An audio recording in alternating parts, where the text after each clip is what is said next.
अस्सलाम वालेकुम dear students. आज जो हमारा टॉपिक है that is mechanism of the process of transcription. Mechanism of transcription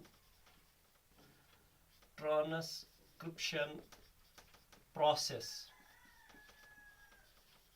mechanism of transcription process. देखो बेटा, आपको याद रखना है, so for the transcription process is concerned, इसकी जो डेफिनेशन है, ट्रांसक्रिप्शन का मतलब है copying of RNA from the strand of DNA molecule transcription, that is copying of RNA from the strand of DNA molecule, इसको हम बोलते हैं ट्रांसक्रिप्शन। इट मीन्स ट्रांसक्रिप्शन को, दैट मीन्स अब आपको यहाँ याद रखना है जो ट्रांसक्रिप्शन है ये कहाँ होती है। पहले आपको याद रखना है, अगर हम देखेंगे in case of prokaryotic cell, जो प्रोकैरियोटिक सेल है इसमें होती है साइटोप्लाज्म में। In case of prokaryotic cell it takes place in cytoplasm. और जो यूकैरियोटिक सेल है, यूकैरियोटिक सेल में आपको याद रखना है जो ट्रांसक्रिप्शन प्रोसेस है ये होती है किसमें, न्यूक्लियस में।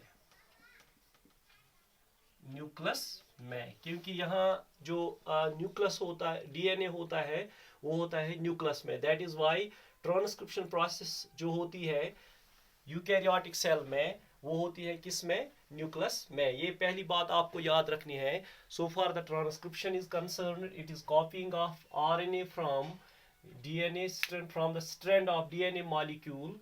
और ये प्रोकैरियोटिक सेल में होती है साइटोप्लाज्म में, और यूकैरियोटिक सेल में ये होती है न्यूक्लियस में। अब बेटा आपको याद रखना है जो ट्रांसक्रिप्शन प्रोसेस है, for example DNA forms rRNA का मतलब है ribosomal RNA, which is the important component of ribosomes. That is why this is called as the ribosomal RNA. और इसी तरह second one is when DNA forms the mRNA, जो आपने पढ़ा है previous lectures में types of RNA, and this is called as the messenger RNA, ठीक है ना। इसके बाद जो थर्ड वन है that is DNA forms the tRNA का मतलब है ट्रांसफर आरएनए को। दैट मीन्स बेटा आपको याद रखना है कि जो राइबोसोमल आरएनए है, इसको राइबोसोमल आरएनए इसलिए बोला जाता है क्योंकि ये राइबोसोम्स का इंपॉर्टेंट कंपोनेंट है। इसी तरह जो मैसेंजर आरएनए है, मैसेंजर आरएनए को मैसेंजर आरएनए इसलिए बोलते हैं क्योंकि ये कैरी करता है message from DNA to ribosomes for protein synthesis. Transfer RNA को, टीआरएनए को ट्रांसफर आरएनए इसलिए बोला जाता है क्योंकि ये ट्रांसफर करता है एमाइनो एसिड्स, ठीक है ना, amino acids, activated amino acids को ये ट्रांसफर करता है किसके लिए, फॉर प्रोटीन सिंथेसिस। ये एमाइनो एसिड्स को ट्रांसफर करता है to ribosomes for protein synthesis. बेटा अब ये तीनों जो सूरतें हैं ये ट्रांसक्रिप्शन है, मगर इसमें डिफरेंस यही है कि इसमें लगता है आरएनए पॉलीमरेज 1, एंड यहाँ जो लगता है that is RNA polymerase 2, and यहाँ जो लगता है दैट इज आरएनए पॉलीमरेज 3। हमें ये वाली ट्रांसक्रिप्शन डिस्कस करनी है जिसमें क्या बनता है, मैसेंजर आरएनए को। दैट मीन्स अब हमें याद रखना है कि जो प्रोसेस ऑफ ट्रांसक्रिप्शन है, जो प्रोसेस ऑफ ट्रांसक्रिप्शन है, process of transcription, so for the process of transcription is concerned, इसमें हमें याद रखना है कि किस चीज की हमें जरूरत है। देखो बेटा, पहले हमें जो फर्स्ट नीड है that is double stranded DNA, double stranded DNA 5' 3' 3' 5', this is the first requirement. वो दैट मीन्स हम यहां लिखेंगे requirements for transcription, transcription process, ठीक है ना। फर्स्ट जो है that is double stranded DNA molecule, DNA molecule, ठीक है ना। इसी तरह जो दूसरा है, दूसरी रिक्वायरमेंट जो है दैट इज एंजाइम्स। जो एंजाइम्स यहां लगते हैं वो क्या है, दैट इज हेलिकेसेस, इसी तरह है टोपोआइसोमेरेसिस, मेरेसिस, इसी तरह जो इंपॉर्टेंट आरएनए एंजाइम है that is RNA polymerase, RNA polymerase. देखो बेटा, यहां आपको याद रखना है जो आरएनए पॉलीमरेस है इसको बोलते हैं आरएनए पॉलीमरेस होलो एंजाइम। इसमें दो कंपोनेंट्स होते हैं। फर्स्ट वन इज, जो पहला कंपोनेंट है दैट इज, उसको हम बोलते हैं core enzyme, core enzyme, and जो सेकंड कंपोनेंट है that is sigma factor, sigma factor, sigma factor, ठीक है ना बेटा, ये आपको याद रखना है। So far the core enzyme is concerned, इसमें बहुत सारे फैक्टर्स होते हैं, alpha alpha dash, beta beta dash और ओमेगा होता है, और इसके साथ ही सिग्मा फैक्टर होता है, and this is sigma factor, and collectively इसको हम बोलते हैं हॉलो एंजाइम और आरएनए पॉलीमरेस हॉलो एंजाइम। बेटा ये आपको याद रखना है। This is the second requirement for the process of transcription. और एक चीज की जरूरत है दैट इज राइबोन्यूक्लियोटाइड, राइबोन्यूक्लियोटाइड ट्राइफॉस्फेट्स,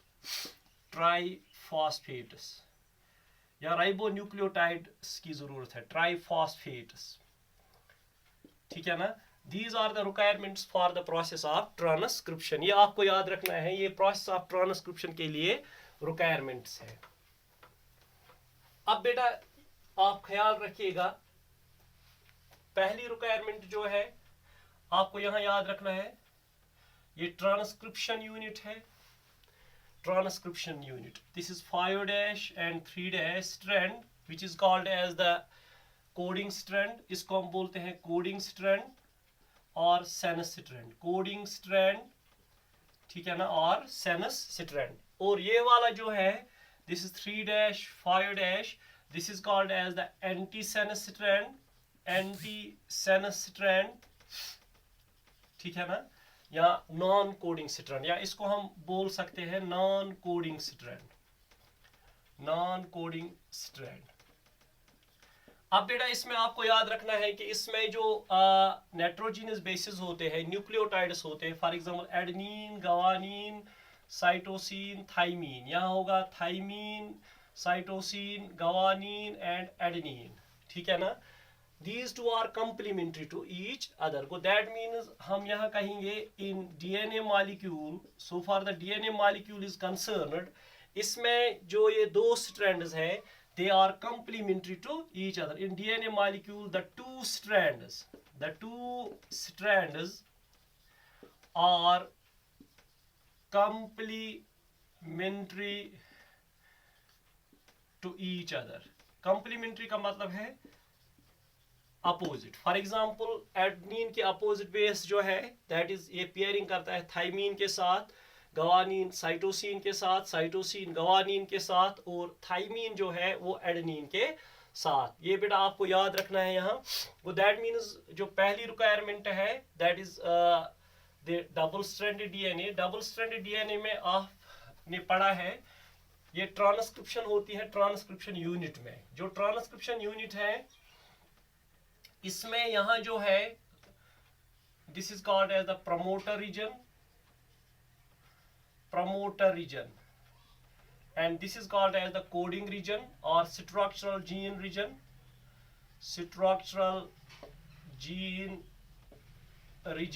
या हम इसको बोल सकते हैं कोडिंग रीजन भी। और यहाँ आपको याद रखना है बेटा, दिस इज द टर्मिनेटर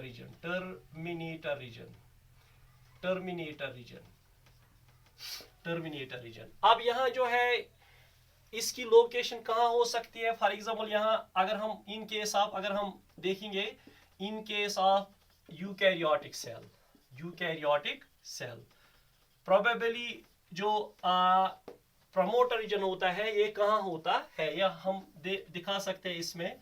देखो बेटा यहाँ अगर हम देखेंगे यहाँ होगा for example this is TA, ठीक है ना, नाइट्रोजनस बेस। इसके अपोजिट बेस क्या है? Adenine thymine. अगर हम अपस्ट्रीम में देखेंगे सेनस्ट्रैंड में यहाँ है TA, thymine adenine, and this is called as the TATA box, and this Tata box in case of eukaryotic cell it is also called as the Hogness box।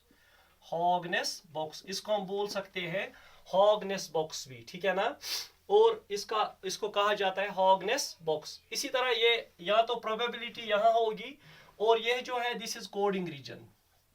ये वाला reason जो है ये कोडिंग रीजन है। Coding region से अगर हम जाएंगे 25 नाइट्रोजीनस बेसिस में आता है TATA box. This is here is the probability of promoter region. यहाँ हम देख सकते हैं अगर हम यहाँ जाएंगे दैट इज कैट बॉक्स को, दैट मीन्स अगर यहाँ देखेंगे अपस्ट्रीम में CAAT कैट बॉक्स, यहाँ क्या होगा? यहाँ होगा G and T and A, ठीक है ना। अब यहाँ आपको देखना है दिस कैट बॉक्स जो है ये भी प्रोबेबिलिटी है, ये होता है 70 to 80। अगर हम कोडिंग रीजन से जाएंगे यहाँ से, this is the coding reason, अगर हम यहाँ से जाएंगे 25 बेसिस तो आता है टाटा बॉक्स, और अगर हम जाएंगे यहाँ से 70 नाइट्रोजीनस बेसिस या 80 नाइट्रोजीनस बेसिस तो आता है कैट बॉक्स को। दैट मीन्स प्रोबेबिलिटी जो है प्रमोटर रीजन की वो क्या है? दैट इज ये टाटा बॉक्स पे हो सकता है या कैट बॉक्स पे हो सकता है प्रमोटर रीजन, ठीक है ना। अब अगर हम देखेंगे इन केस ऑफ प्रोकैरियोट्स, अगर हम प्रोकैरियोट्स की बात करेंगे, प्रोकैरियोट्स में भी ये 3 रीजन्स हैं। That is this is coding region जिसको हम स्ट्रक्चरल जीन रीजन भी बोल सकते हैं। अगर हम 10 नाइट्रोजीनस बेसिस दिस यहाँ से अगर हम जाएंगे 10 नाइट्रोजीनस बेसिस माइनस करके, ठीक है ना, तो यहाँ आता है TATA box, and this was discovered by the scientist Pribnow box, and this is also called as, scientist के नाम पर इसको क्या बोला जाता है? प्रिबनाउ बॉक्स और TATA box. But in case of prokaryotic cell, prokaryotic DNA, ये होता है 10 nitrogenous bases left from the coding region. इसी तरह है और एक दिखाया गया है that is called as the गाका, ठीक है ना, गाका। जो गाका बॉक्स है इट इज 75। अगर हम यहाँ से जाएंगे माइनस करेंगे 75 न्यूक्लियोटाइड्स कोडिंग रीजन से, वो आता है यहाँ आपको याद रखना है, तो आता है गाका बॉक्स को। That means in case of eukaryotic cell आपको याद रखना है कि जो टाटा बॉक्स है ये प्रोबेबिलिटी है प्रमोटर रीजन की या कैट बॉक्स है। इसी तरह है इन case of prokaryotes TATA box है या गाका बॉक्स है, दिस इज द प्रोबेबिलिटी। अब यहाँ बेटा आपको याद रखना है, so far the transcription unit is concerned, जहां तक ट्रांसक्रिप्शन यूनिट का ताल्लुक है बेटा यहाँ आपको याद रखना है, ट्रांसक्रिप्शन यूनिट में जो प्रमोटर रीजन है, for example this is the double stranded DNA molecule, ये सेनस स्ट्रैंड है, and this is the antisense strand. Upstream is left side, this is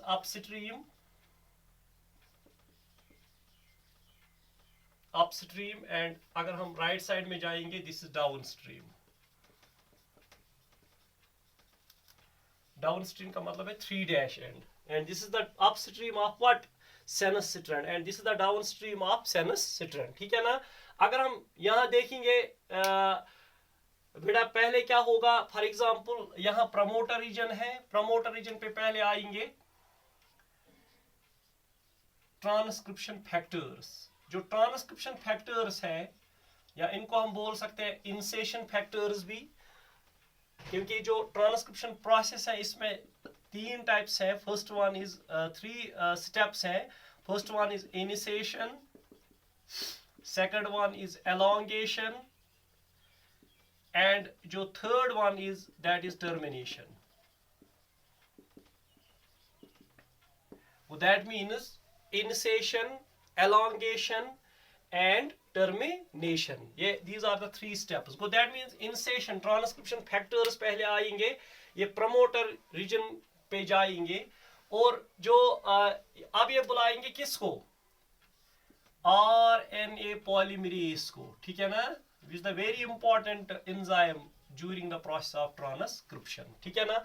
अब यहाँ आपको याद रखना है, जब RNA polymerase enzyme आएगा along with the helicases, topoisomerases and SSBPs, ये यहाँ आएगा, ये यहाँ क्या करेगा, ये यहाँ करेगा unwinding of DNA molecule.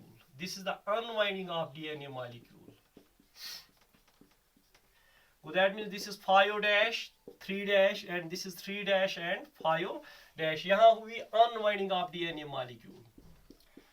देखो बेटा अब यहाँ आपको याद रखना है कि अनवाइंडिंग इसी तरह होगी जिस तरह रेप्लिकेशन के दौरान होती है, पर रेप्लिकेशन के दौरान आरएनए प्राइमर की जरूरत थी, ट्रांसक्रिप्शन के दौरान आरएनए प्राइमर नहीं लगता है। अब यहाँ आपको याद रखना है रेप्लिकेशन के दौरान जो ये दोनों स्ट्रैंड्स हैं उन्होंने एक्ट किया था एज बेस, मगर यहाँ सिर्फ एक ही स्ट्रैंड एक्ट करेगा as base, that strand, the strand which acts as base in case of transcription, during the transcription, that is anti-sense strand.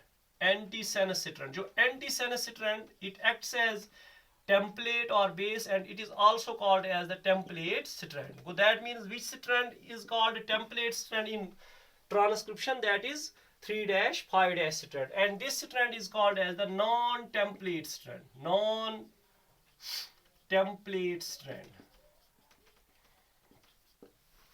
देखो बेटा अब क्या होगा यहाँ, अब यहाँ this is RNA polymerase and this is sigma factor, sigma factor. अब यहाँ आपको याद रखना है कि जो आरएनए पॉलीमरेज है, फॉर एग्जांपल हम यहाँ लिखेंगे इसको जो आरएनए जो यहाँ सिग्मा फैक्टर है ये इनिशिएट करेगा, दिस इनिशिएट्स, जो सिग्मा फैक्टर है, sigma factor initiates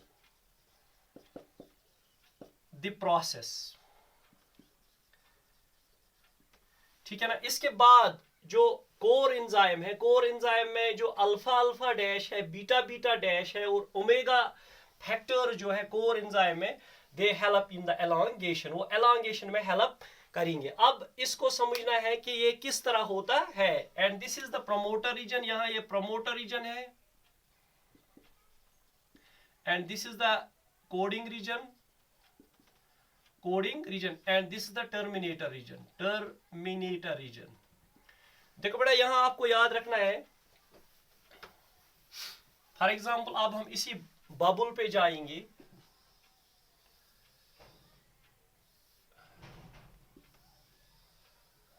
this is the replication bubble. For example अगर हम यहां देखेंगे 5 डैश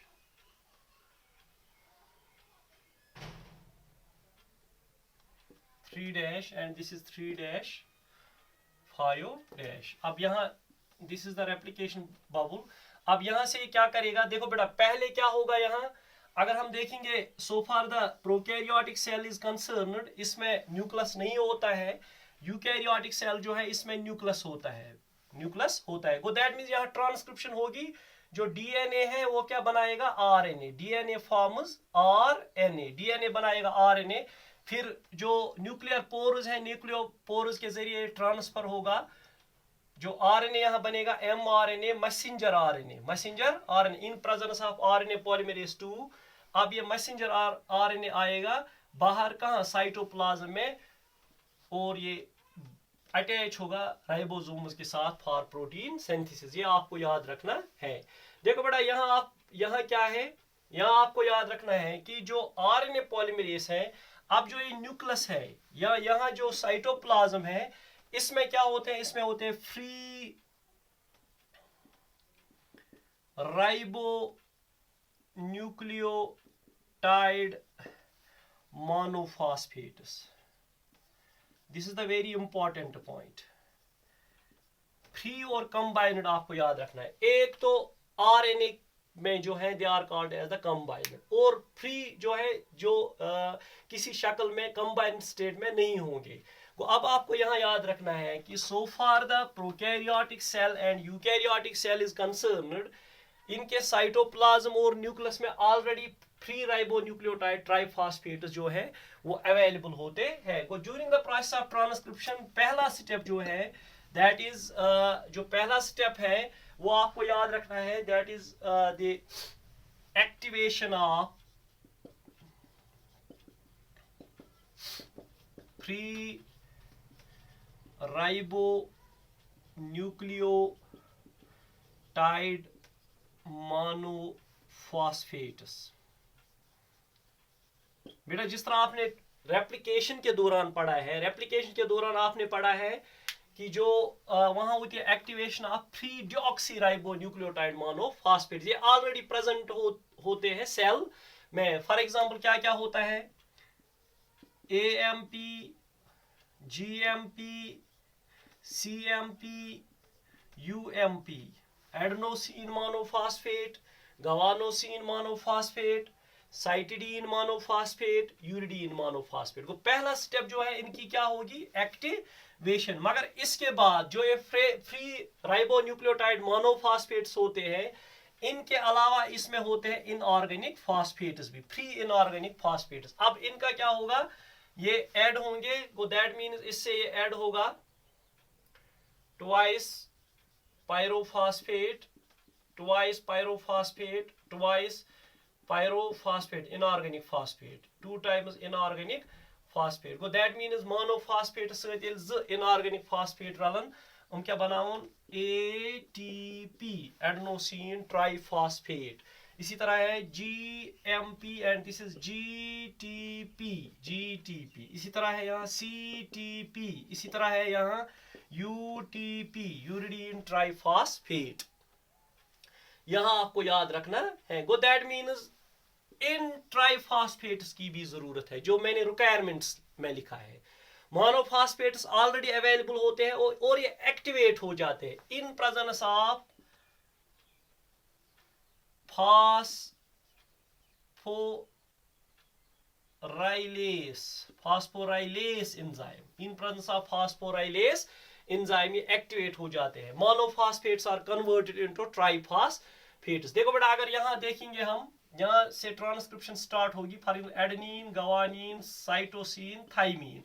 यहाँ क्या होगा, थाइमीन, साइटोसिन, गवानीन और adenine, because these two strands are complementary to each other. अब इस पे ऐड होंगे, किस पे, this is the antisense strand, template strand, template strand. ये बात आपको याद रखनी है। पहला जो न्यूक्लियोटाइड वो ऐड करेगा सिग्मा फैक्टर, वो सिग्मा फैक्टर इनिशिएट करेगा, यहां होगा टीटीपी ऐड, ठीक है ना, दिस टीटीपी,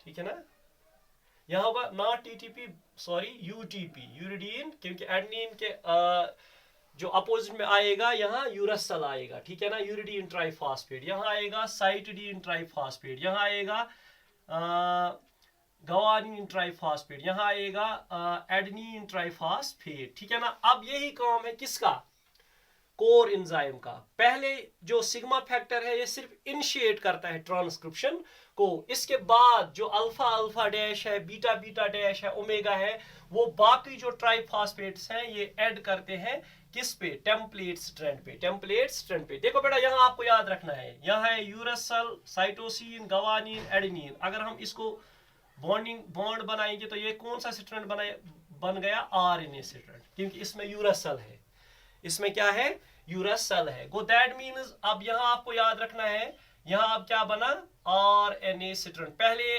इनिशिएट होगा, ठीक है ना, इसके बाद जो सिग्मा फैक्टर है वो